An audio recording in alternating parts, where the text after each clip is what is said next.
Mais très cher frère, donc pourquoi malgré le fait que la prière elle est accomplie, pourquoi on réussit quand même à tomber dans les mauvaises actions? Pourquoi? Pour la simple et bonne raison que Allah subhanahu wa ta'ala, certes il a dit dans le Coran, Aqimi salat. Mais avant ça, Allah subhanahu wa ta'ala, juste avant, qu'est-ce qu'il a enseigné au prophète? Qu'est-ce qu'il a dit dans le Coran? Il a dit, enseignez autour de vous, enseignez le fait de prier la prière correctement, de prier la prière avec dévotion. Enseignez-le. Donc, il y a un enseignement à connaître avant la prière. Et ça, le prophète sallallahu alayhi wa sallam nous l'a enseigné. Et nous, pareil, on nous enseigne des choses qu'il faut connaître avant la prière, qui vont nous permettre de prier Allah subhanahu wa ta'ala correctement, avec concentration complète et dévotion complète. Aujourd'hui, malheureusement, on manque cette recherche-là, on manque de cet enseignement-là. Et c'est ce qui nous fait qu'aujourd'hui, c'est la cause du fait que malgré qu'on prie Allah subhanahu wa ta'ala, on réussit quand même à tomber dans les mauvaises actions. Alors que si on fait correctement ce qu'il a été fait, certainement on ne tombera pas dans les mauvaises fréquentations et dans les mauvaises actions. கண்ணியமிக்க சங்கையான சகோதரர்களே, பெரியவர்களே, இன்னைக்கு இஷாவுடைய தொழுகையை தொழுவித்தார் இமாம் அவர்கள். நல்ல அழகான குரல். என்ன ஓதினாரு? ஆச்சரியமான வார்த்தைகள், ஆச்சரியமான வார்த்தைகள். இந்த குர்ஆனை நீங்கள் கேட்க வேண்டாம், இந்த குர்ஆனுக்கு நீங்கள் செவிசாய்க்க வேண்டாம். மாற்று மதத்தை சார்ந்தவர்கள், குர்ஆனை எதிர்த்தவர்கள் அப்படித்தான் சொன்னார்கள். ஏனென்றால் இந்த குர்ஆன் உங்களை சூறையாடிக்கொள்ளும், உங்களை அறியாமலேயே சிறைபிடித்து விடும். சுப்ஹானல்லாஹ். குர்ஆனை நீங்கள் கேட்டால் குர்ஆன் உங்களை சிறைபிடித்து விடும். எனவே குர்ஆனை நீங்கள் செவிமடிக்காதீர்கள் என்று சொல்லித்தான் குர்ஆனை ஆரம்பித்தார்கள். குர்ஆன் அப்படிப்பட்ட ஒரு பொக்கிஷம். ஆனா என்ன ஓதுகிறார், என்ன ஓதப் போகிறார்? இன்னைக்கு தொழுகையினூடாக எனக்கு கிடைத்த ஞாபகமூட்டுதல் என்ன? அது விளங்கவில்லை. எனவே ஒவ்வொருத்தருக்கும் சொல்லுகிறேன், எதையும் செய்வதற்கு முன்னால், அது எந்த பணியாக இருந்தாலும், வியாபாரம் செய்ய போறீங்களா, வியாபாரத்தினுடைய ஹராம் ஹலால் என்ன? என்னுடைய நாட்டில வாழ்ந்த பிரகாரம் இந்த நாட்டில் வாழ முடியாது. என்னுடைய நாட்டில வாழ்வதற்கு இருந்த கான்ஸ்டிடியூஷன், நாட்டினுடைய சட்டயாப்பு இந்த நாட்டினுடைய சட்டயாப்புக்கு என்ன வித்தியாசமானது. அந்த நாட்டில் நான் இப்படித்தான் வாழ்ந்தேன் என்று சொல்லி இந்த நாட்டிற்கு வாழ முடியாது. நாங்க விசா வாங்கும் பொழுதே அந்த கைச்சாத்திட்டு இருக்கின்றோம், இந்த நாட்டினுடைய சட்ட திட்டத்துக்கு முழுமையாக கட்டுப்பட்டவனாகத்தான் நான் வாழுவேன் என்று, கட்டுப்பட்டவனாக வாழுவேன் என்று கைச்சாத்திட்டு விட்டுத்தான் வந்திருக்கின்றோம். எனவே அன்புக்குரிய நண்பர்களே, சகோதரர்களே, எந்த ஒரு விடயத்தை செய்வதற்கு முன்னாலும் அறிவு என்பது கட்டாயம். Donc aujourd'hui, mes très chers frères, Allah subhanahu wa ta'ala nous a permis de prier Isha en groupe. Et aujourd'hui, pas besoin de répondre à la question qui va être posée. Combien d'entre nous peuvent répondre sincèrement à cette question, que nous avions la concentration complète durant cette prière-là? Combien d'entre nous pouvons répondre que nous avions la concentration complète, qu'à aucun moment notre concentration a dévié, qu'à aucun moment notre concentration est partie dans la vie de mon passé, qu'à aucun moment la concentration est partie dans qu'est-ce que je vais faire plus tard, à aucun moment la concentration elle a été coupée. Personne ne peut le garantir aujourd'hui, personne n'a besoin de répondre à cette question. Mais il arrive parfois qu'on s'en rend même pas compte, qu'on met l'intention qu'on va commencer la prière, et que quand l'imam il dit salam, et c'est là qu'on se rend compte, ah je viens de faire la prière, ah je viens de prier en fait, ah la prière elle est terminée, la prière elle est clôturée. Et subhanallah, aujourd'hui justement, le imam, qu'est-ce qu'il a lu? Qu'est-ce qu'il a lu pendant cette prière-là? Il a lu les paroles qui sont mentionnées auprès des non-musulmans, qui est dit, n'écoutez pas ce Coran. Hein, qu'est-ce qui est dit? N'écoutez pas ce Coran, parce que si vous écoutez ce Coran va vous emprisonner. N'écoutez pas ces paroles. Ces paroles vont vous emprisonner. Ces paroles vont vous sceller. Ces paroles vont vous attirer. Donc, n'écoutez pas ce Coran. Subhanallah. Alors que justement, nous, quelle que soit la chose qu'on entame, pareil, quel que soit, si on va se marier, eh ben on ne peut pas se marier sans avoir la connaissance de qu'est-ce qui m'engage à travers ce mariage. Quels sont mes engagements via ce mariage. On ne peut pas se marier. Pareil, on ne peut pas entamer un commerce, on ne peut pas entamer un business sans savoir quels sont les engagements de ce commerce. Même dans mon pays, on peut faire ce qu'on veut. Parce que les lois et les chartes du pays ne sont pas les mêmes dans ce pays-là en France. les lois de mon pays et les lois de ce pays ne sont pas les mêmes. Donc quand on va commencer un business, quand on va commencer une affaire, on est obligé de signer un contrat, on est obligé de signer une charte qui dit « j'ai lu et j'accepte, lu et approuvé ». Je signe juste après. Donc à partir du moment où je signe en disant « j'ai lu et j'approuve », je suis dans l'obligation de suivre les règles qui sont mentionnées dans cette charte. Donc c'est pareil. On a signé auprès d'Allah subhanahu wa ta'ala, on doit suivre les actes qui sont mentionnés dans cette charte. கண்ணியமிக்க சங்கையான சகோதரர்களே, பெரியவர்களே, அந்த அடிப்படையில குர்ஆன் எதையுமே விட்டு வைக்கவில்லை, அனைத்தையுமே சொல்லி இருக்கிறது. என்னோட வாழ்க்கைக்கு தேவையான அனைத்தையுமே, எந்த ஒன்றையும் விட்டு வைக்கவில்லை.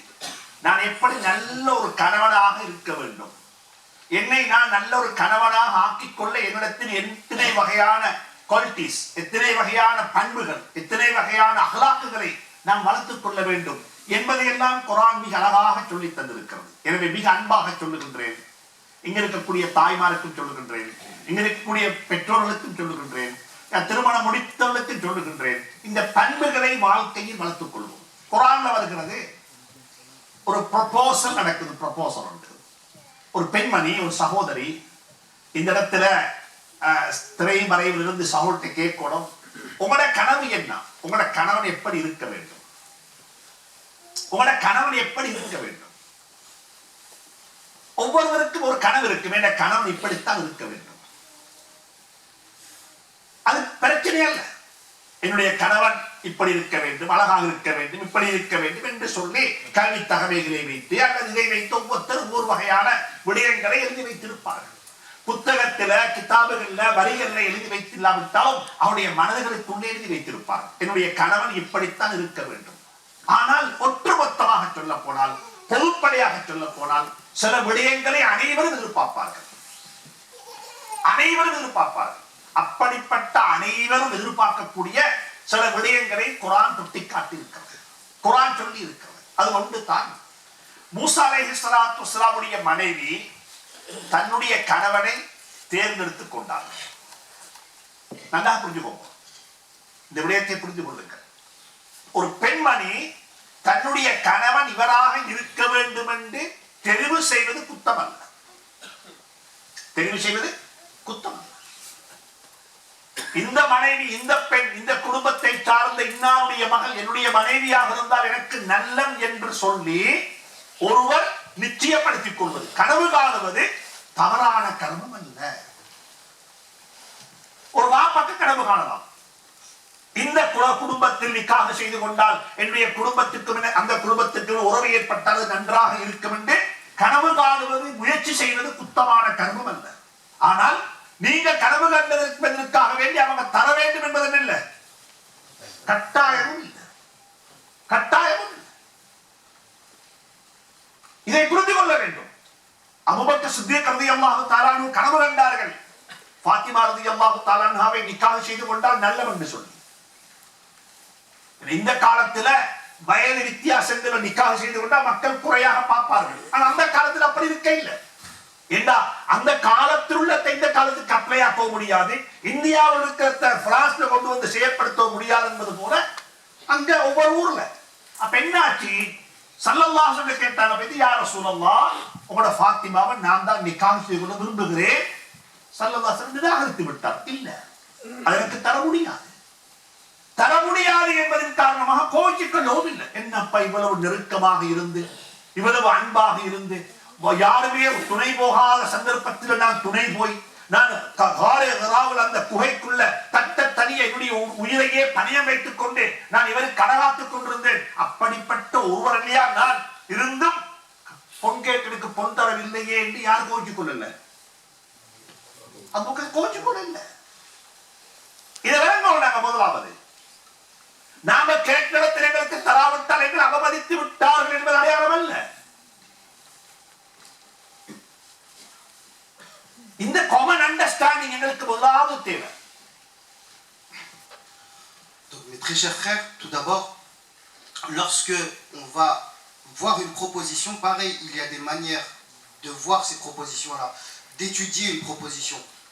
C'est pareil, dans le Coran, il est mentionné que Moussa alayhi salatu wa salam, la femme de Moussa alayhi salatu wa salam, elle est partie voir son père et elle a dit, oh mon père, j'aimerais qu'il devienne mon époux. Et ça, c'est autorisé. C'est pas interdit d'aimer quelqu'un, de voir quelqu'un, de penser, de considérer une personne et de dire que j'aimerais, attention, que j'aimerais qu'un tel devienne mon époux ou mon épouse. Aujourd'hui, c'est pareil.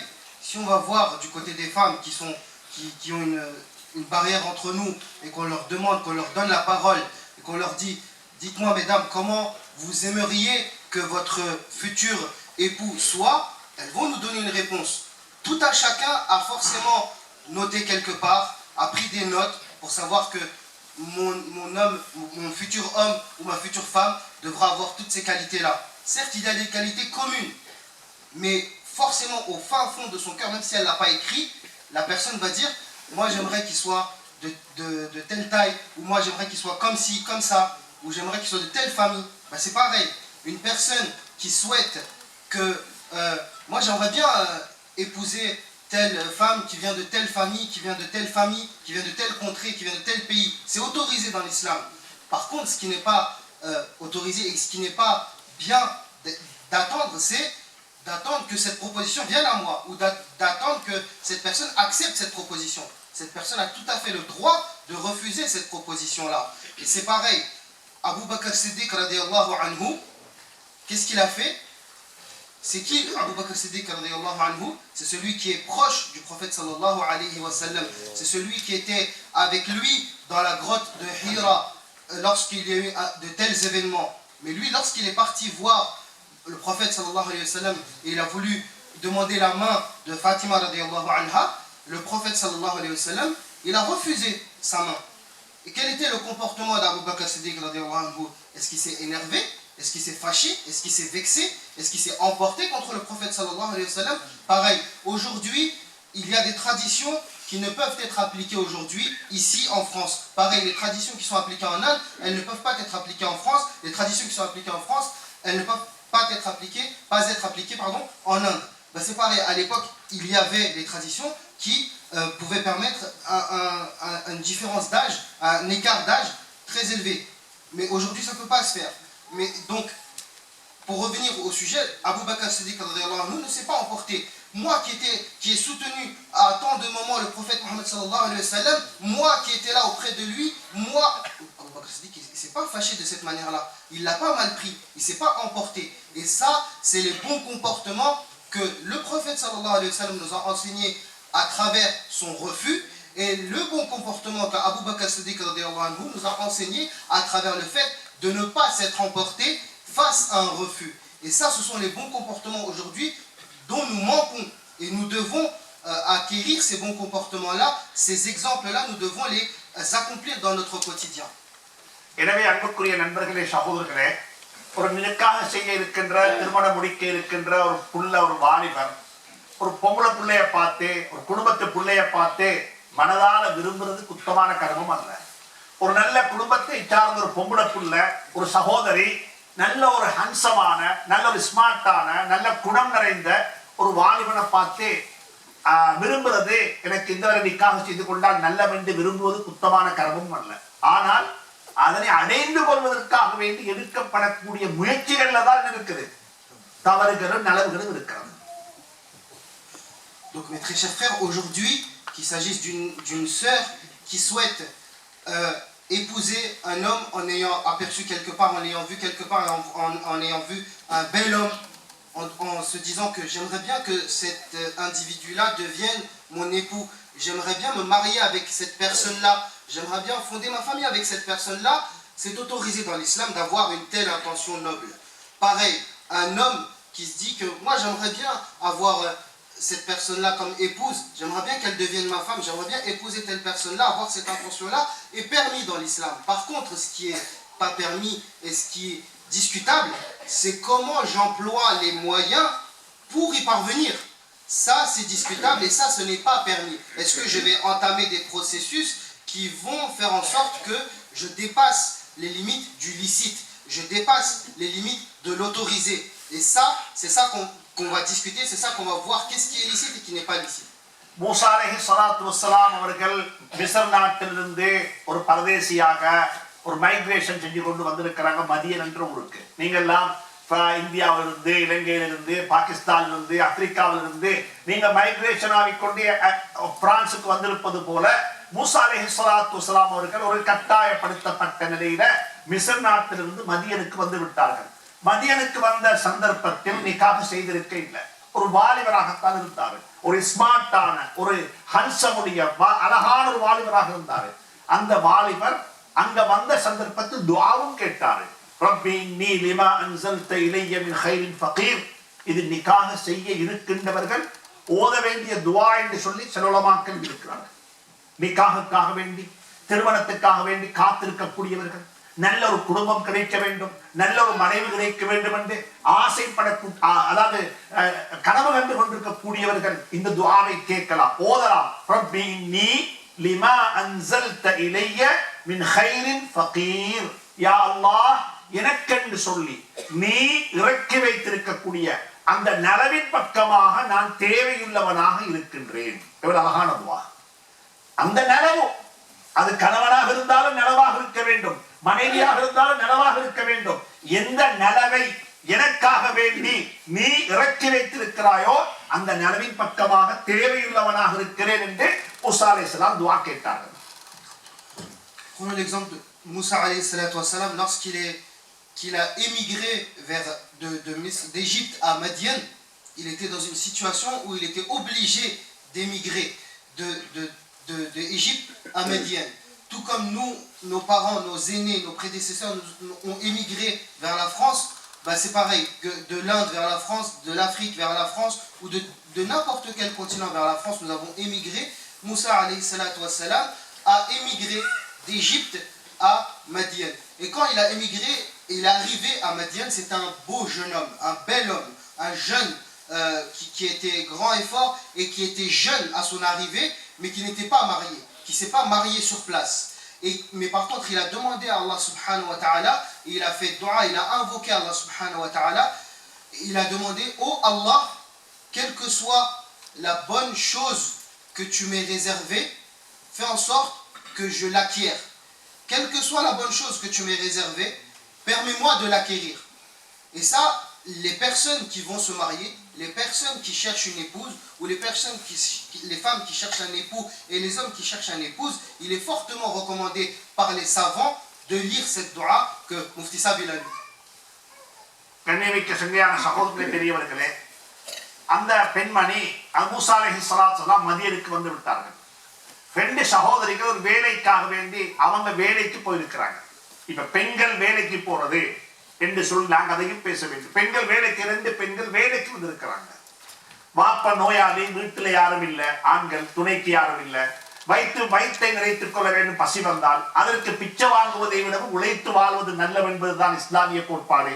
அந்த அடிப்படையில் அந்த ரெண்டு பெண்கள் வேலைக்காக வேண்டி போயிருக்கிறாங்க, தொழிலுக்காக வேண்டி போயிருக்கிறாங்க.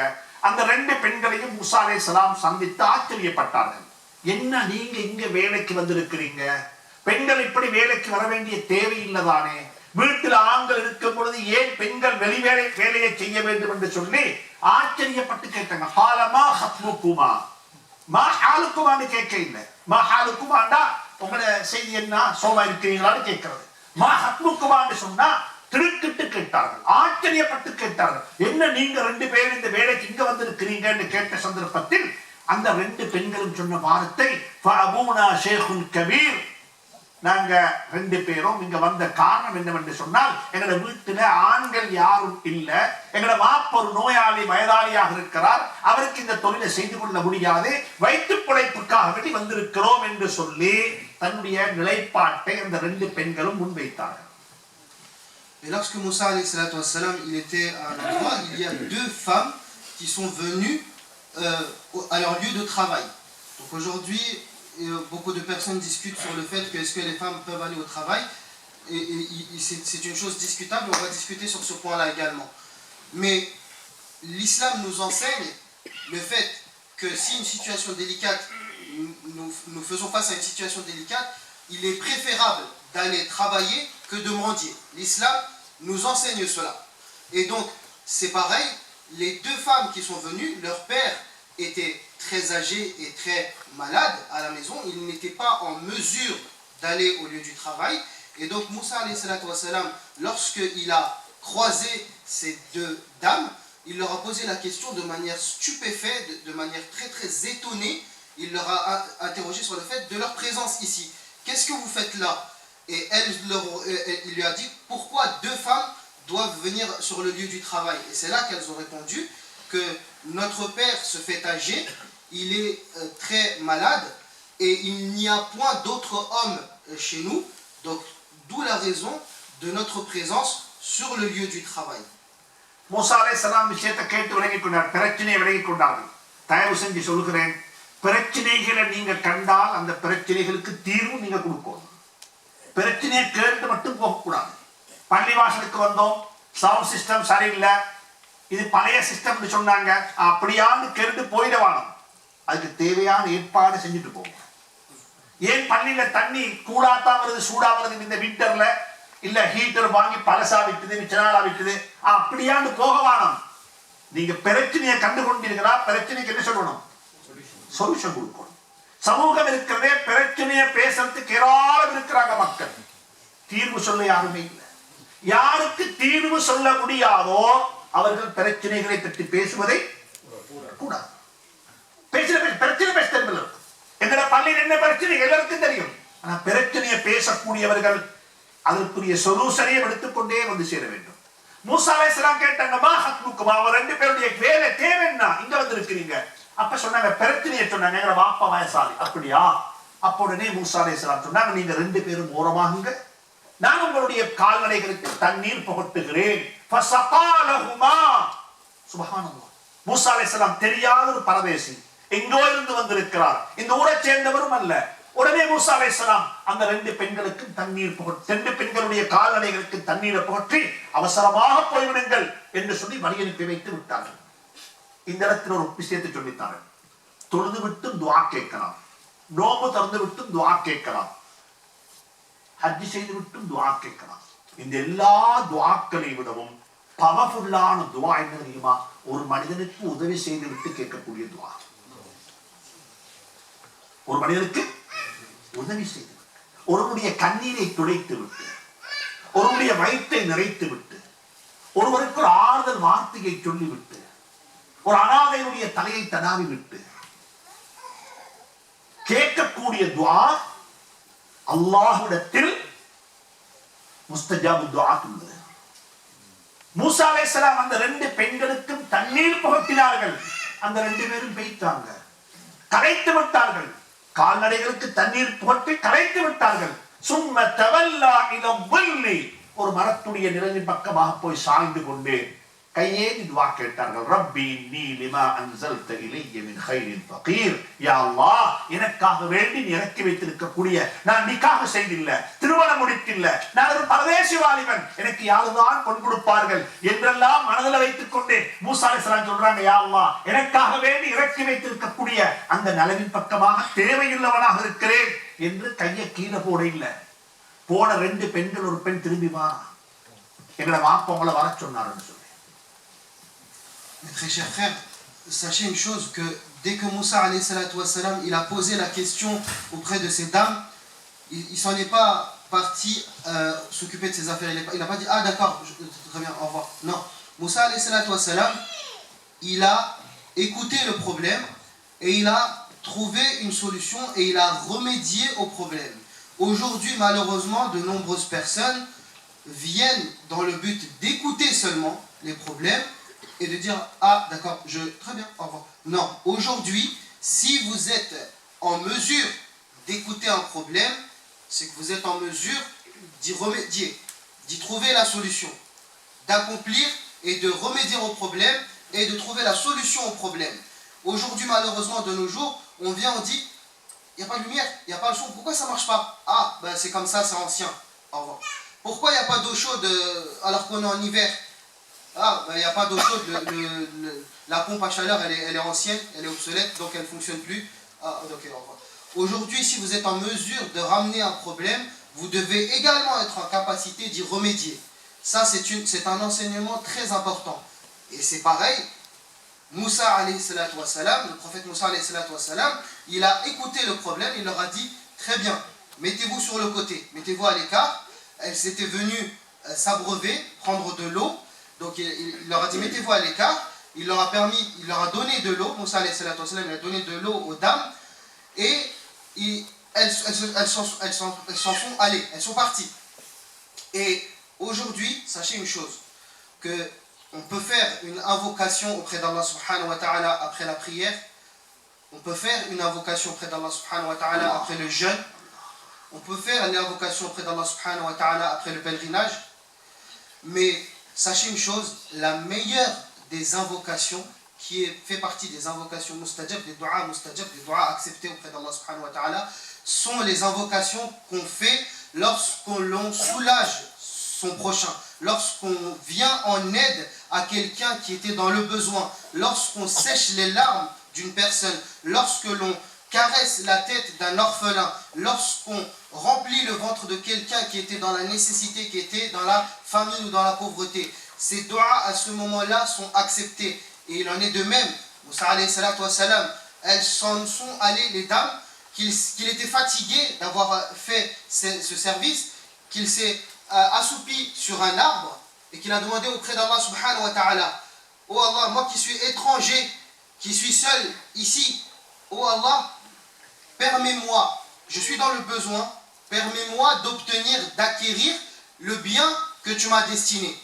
Qu'il a à peine dit ces paroles et qu'il a à peine baissé les mains, qu'une des deux dames qui s'en étaient allées revient vers lui et lui dit, mon père veut vous voir. கண்ணியத்துக்குரிய சகோதரர்களே, பெரியவர்களே, தாய்மார்களே, அந்த ரெண்டு பெண்கள்ல ஒரு பெண்மணி வந்து சொல்றாங்க, மூசா அலைஹிஸ்ஸலாத்தை பார்த்து எங்க வாப்பா அவங்கள வர சொன்னாருங்க. நான் சுருக்கமாக சொல்லுகிறேன். இங்க இருக்கிறாங்க கண்ணியமான உலமாக்கள், அவங்கள கூப்பிட்டு சொல்லுங்க, இந்த சம்பவத்தை எங்களுக்கு சொல்லித்தாங்க சொல்லி. இந்த சம்பவம் சொல்லக்கூடிய பாடம் பெரிய பாடம், பெரிய பாடம். அந்த பாடத்தை மட்டுப்படுத்த முடியாது, அதற்கென்றே தனியா ஒரு கிதாப் எழுதலாம். மூசா அலைஹிஸ்ஸலாம் ரெண்டு பெண்களை சந்தித்தார்கள், எப்படி நடந்து கொண்டார்கள், பெண்களுக்கு எப்படி உதவி செய்ய வேண்டும், எப்படிப்பட்ட மனப்பாங்கு எங்களுடைய மனப்பாங்காக இருக்க வேண்டும், எப்படிப்பட்ட ஒழுக்கம் எங்களுக்கு தேவை என்பது எல்லாம் அந்த சூரா அந்த சம்பவம் பேசி இருக்கிறது. மூசா அலைஹிஸ்ஸலாம் உதவி செய்து விட்டார்கள், அந்த ரெண்டு துஆ கேட்டார்கள், அந்த ரெண்டு பெண்களும் வீட்டுக்கு போனார்கள், நடந்தவைகளை எல்லாம் தகப்பனாரிடத்தில் சொன்னார்கள். தகப்பனார் கட்டில படுத்துக் கொண்டே யோசித்தாரே, இப்படிப்பட்ட நல்ல மனிதர்களும் இந்த பூமிக்கு மேல வாழ்கிறார்களா, அவர்களை அழைத்துக் கொண்டு வாருங்கள் என்றே ஒரு பெண்ணை அனுப்பி வைத்தார்கள். அந்த பெண் போய் மூசா அலைஹிஸ்ஸலாத்தை அழைத்துக் கொண்டு வாரார்கள். அந்த பெண் எப்படி நடந்து போனாள் என்ற நடையையும் குர்ஆன் வர்ணித்திருக்கிறது.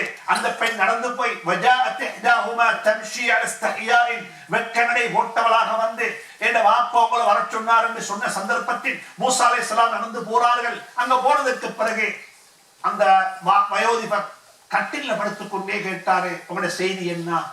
ஃபகஸ் அலைஹில் கஸஸ், அவருக்கு நடந்த வரலாறுகளை எல்லாம், எப்படிப்பட்ட வரலாறு, எங்கே வாழ்ந்தார், எப்படிப்பட்டவைகள் என்பதை எல்லாம் சொன்ன நேரத்தில் நஜௌத மினல் கௌமில் வாலிமீன், அநியாயக்கார கூட்டத்தை விட்டு நீங்கள் பாதுகாப்பு பெற்று விட்டீர்கள் எனவே என்று சொல்லி அவரை வழி அனுப்பி வைத்தார்கள். கைக்கு ஒரு ஹதியா கொடுத்தார்கள், சன்மானம் கொடுத்தார்கள். அவர் சொன்னாரு, நாங்க யாரு தெரியுமா, எங்களுடைய பரம்பரையில பிறருக்கு உதவி செய்துவிட்டு நாங்கள் நலவுகள் எதிர்பார்க்கக்கூடிய சமூகம் அல்ல. ஒரு பரதேசியாக வந்திருக்கிறார். இதுதான் கொல்டி, இதுதான் கொல்டி. பரதேசி, தகப்பனார் இல்ல, மாப்பா உண்மை இல்ல, அவங்க எல்லாம் இஜிப்ட்ல, குடும்பம் இல்ல, ஒரு பரதேசி, இருப்பிடம் இல்ல, ஒரு பரதேசி. இப்பதான் ஊருக்குள்ள வந்த பரதேசி, ஏதோ ஒரு சந்தர்ப்பம் கிடைத்தது உதவி செய்வதற்கு, எதிர்பார்த்து உதவி செய்யவும் இல்லை, அது நினையாத பொறுத்துல கிடைத்தது, நினையாத பொறுத்துல கிடைத்த உதவி. அந்த நேரத்தில் மூசா அலைஹிஸ்ஸலாம் சொன்னாங்க, நாங்க பிறருக்கு உதவி செய்து விட்டு அதற்கு பிரதிபகாரம் பெறக்கூடிய சமூகம் அல்ல, அதற்கு நீங்க எங்களை பார்த்துக் கொள்ள வேண்டாம் என்று விருந்து சாப்பிட கூட மறுத்து விட்டார்கள். அந்த நேரத்தில் தான் சொன்னாங்க, நாங்களும் எங்களை சரிசித்தவர்களுக்கு விருந்து கொடுக்காமல் அனுப்பக்கூடிய பழக்கம் உடையவர் அல்ல, விருந்து சாப்பிட்டு போங்கோன்னு சொல்லி அந்த வயோதிபர் இவரை பணித்த சந்தர்ப்பத்தில் விருந்து சாப்பிட்டு விட்டு போனார்கள். Mes très chers frères, regardez ce que Moussa alayhi salatu wa salam nous a enseigné à travers cet événement qui est très long. Nous vous raccourcissons en certaines étapes. Cet événement il est très long et riche d'enseignements. Nous avons des personnes qui sont là pour nous enseigner ces choses-là, pour nous énumérer ces passages-là, pour nous détailler ces enseignements qui sont d'une grande importance. Et nous pouvons, à ce